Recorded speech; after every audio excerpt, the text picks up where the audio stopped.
નમસ્કાર મિત્રો, શું તમે પણ દર મહિને મહેનત કરીને પૈસા કમાવો છો? સેલરી આવે ત્યારે થોડી ખુશી થાય છે, પણ થોડા દિવસોમાં જ એ ખુશી ગાયબ થઈ જાય છે. ખર્ચ વધે છે, જવાબદારીઓ વધે છે, પણ બચત એ ત્યાંની ત્યાં. રાતે સૂતા પહેલાં મનમાં એક જ પ્રશ્ન ફરી ફરી આવે છે, હું એટલી મહેનત કરું છું તો પણ આગળ કેમ નથી વધી રહ્યો? જો આ પ્રશ્ન તમને સતાવતો લાગે તો આ વિડીયોને સ્કીપ ન કરશો, કારણ કે કદાચ આ જ 5 મિનિટ તમારી વિચારધારા બદલી શકે છે. ભાઈ, જો તમે પણ આ જ સમયમાંથી પસાર થઈ રહ્યા હો તો આ વિડીયોને એક લાઇક જરૂર આપજો, જેથી યુટ્યુબ આ સંદેશાને વધુ જરૂરિયાતવાળા લોકો સુધી પહોંચાડી શકે. સમાજ શું કહે છે? પૈસા કમાવા બહુ મુશ્કેલ છે. ફેમિલી શું કહે છે? આટલું ન વિચારો, નોકરી છે ને, આરામથી જીવો. મિત્રો શું કહે છે? મજાક ઉડાવે છે. અને તમે બહારથી શાંત, અંદરથી તૂટી રહ્યા છો. પણ સાંભળો, આ એકલપણું કમજોરી નથી, આ એ જ સ્ટેજ છે જ્યાંથી જીત શરૂ થાય છે. જો તમે આ વાત સાથે કનેક્ટ કરો છો તો એક લાઇક કરી દેજો, કારણ કે આગળ જે આવવાનું છે એ દિલ પર સીધું અસર કરશે. હવે સચ્ચાઈ સાંભળો, સમસ્યા એ નથી કે તમે ઓછો કમાવો છો, સમસ્યા એ છે કે તમે પૈસાને કામ પર નથી લગાવતા. તમે આખી જિંદગી પૈસાની પાછળ દોડો છો, પણ પૈસા ક્યારેય તમારી પાછળ દોડતા નથી, કારણ કે માત્ર કમાવું પૂરતું નથી, પૈસા વધારવાની કળા શીખવી પડે છે. આ સમજ ઘણા લોકોને ડરાવે છે. ઇન્વેસ્ટમેન્ટ જોખમી છે, મને સમજ નથી, મારા પાસે પૈસા ક્યાં છે? પણ સાચી વાત એ છે, સ્ટાર્ટ સ્મોલ, સ્ટાર્ટ સ્માર્ટ. અહીં એક વાત નાનકડી છે, એ તમને સમજાવું.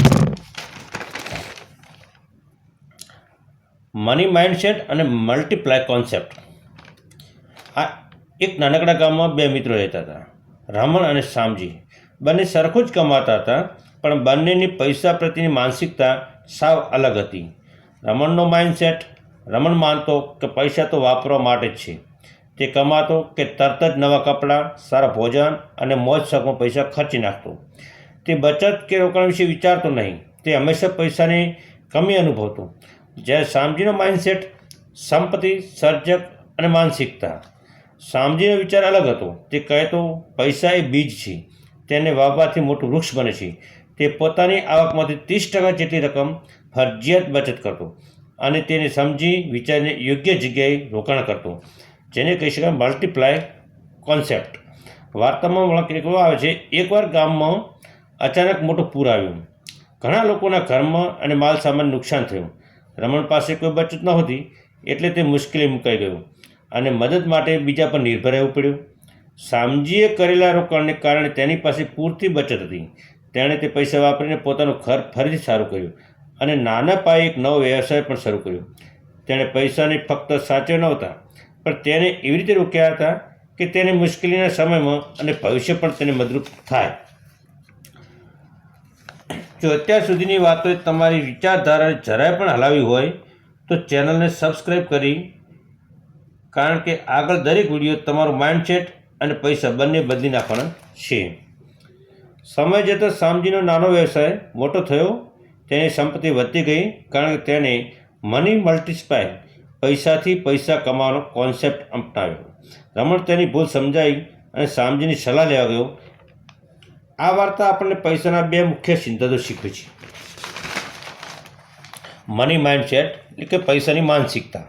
પૈસાને ફક્ત ખર્ચ કરવાની વસ્તુ નહીં, પરંતુ ભવિષ્ય સુરક્ષિત કરવાનું અને સંપત્તિ બનાવવાનું સાધન સમજો. સફળ લોકો પૈસા કેવી રીતે કમાવવા ઉપરાંત તેને કેવી રીતે વધારવા તે વિશે પણ વિચારે છે. મલ્ટીપ્લાય કોન્સેપ્ટ, સંપત્તિ વધારવાનો સિદ્ધાંત. તમારી બચતને બેંકમાં રાખવાને બદલે તેને રોકાણ, જેમ કે શિપ્સ, મ્યુચ્યુઅલ ફંડ્સ કે વ્યવસાય દ્વારા વધારો. અને પાવર ઓફ કમ્પાઉન્ડિંગ કે મતલબ કે ચક્રવૃદ્ધિ વ્યાજની શક્તિ પણ કહેવાય છે, જેમાં તમારા પૈસા સમય જતાં વધુ પૈસા કમાવી આપે છે. માત્ર જ્ઞાન મેળવવાથી જીવન સફળ થતું નથી, તે જ્ઞાનને જીવનમાં ઉતારવું પણ પડે છે. પૈસા કમાવવા એ મહેનત છે, પણ તેને વધારવા એ બુદ્ધિશાળીનો નિર્ણય છે. આપણે પેલા વિડીયોને લાઈક જરૂર કરજો મિત્રો, સાથે શેર કરજો અને ચેનલને સબસ્ક્રાઈબ કરજો, કારણ કે આગળ આવતી કહાની તમારી જિંદગીમાં મોટો ફેરફાર લાવવાની છે. એક સામાન્ય માણસની વાત કરું, તમારા જેવા, મારા જેવા. મહિના અંતે પૈસા બચતા નહોતા, પણ એક દિવસ તેણે નક્કી કર્યું કે હું આખી જિંદગી પૈસા માટે કામ નહીં કરું, હું પૈસાને મારા માટે કામ કરાવું. નાનું પગલું લીધું, થોડી બચત, થોડુંક શીખવું, થોડું સ્માર્ટ રિસ્ક, અને ધીમે ધીમે પૈસા વધવા લાગ્યા.